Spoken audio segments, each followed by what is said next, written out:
બેન શું કહેશો? પોલીસ એવો દાવો કરે છે, ભાવનગર પોલીસ, કે યુવતીએ તેવું કહ્યું છે કે હું મારી રાજી ખુશીથી મારે અહીંયા રોકાવું હતું, મને રોકાવાની ના પાડી એટલે હું મારા પિતાની ગાડીમાં બેસીને વહી ગઈ. પોલીસ એવું કહે છે ને નિવેદન એવું આપ્યું છે કે હું યશ સાથે રહેવા નથી માંગતી. શું કહેશો?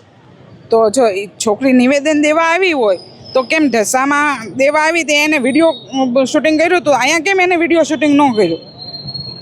અમને કેમ હાજર ન કર્યા? હાલો અમને ન કરે પણ એના હસબન્ડને તો એને હાજર કરવો પડે ને. જેને ફરિયાદ કરાવી હોય એને તો હાજર કરવો પડે ને. આવી સરકાર હોય બધું આંધળો ન્યાય. બેન પોલીસ છે, હર્ષ સંઘવી છે રાજ્યના ગૃહમંત્રી, તે તો એવું કહે છે કે દરેક જે કાયદો હાથમાં લેશે તેનો વરઘોડો નીકળશે. તો તમને આશા છે આનો વરઘોડો કાઢશે? એવી આશા નથી અમને અત્યારે તો એવું નથી લાગતું ભાઈ જરાય. કેમ કે અમે આ જો સવારના આવ્યા છીએ, અમે ઢસાથી અહીંયા પહોંચી ગયા તો એ તો ભાવનગરમાં જ છે, એને પહોંચતા 10 મિનિટ જ થાય, વધુ તો વાર ન લાગે.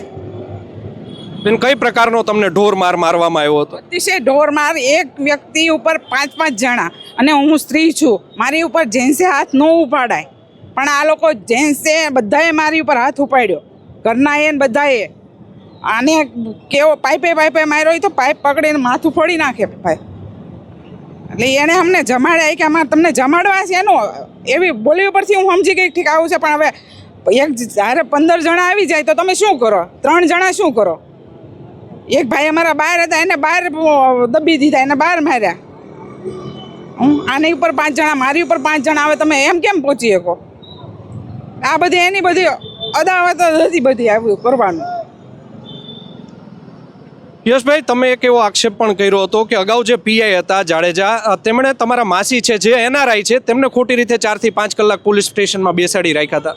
હા, એટલે એમાં કેવું હતું, મારા માસી એનઆરઆઈ છે, એમને ફ્લાઇટ હતી તે દિવસે, પણ એમને સવારથી મતલબ કબજે લઈને ત્યાં એ ડિવિઝને બેસાડી રાખ્યા હતા કે નિવેદન માટે. એમ એનું કાંઈ ઓલું નહોતું, એટલે એમને 4 કલાક એ ડિવિઝનમાં બેસાડી રાખ્યા હતા.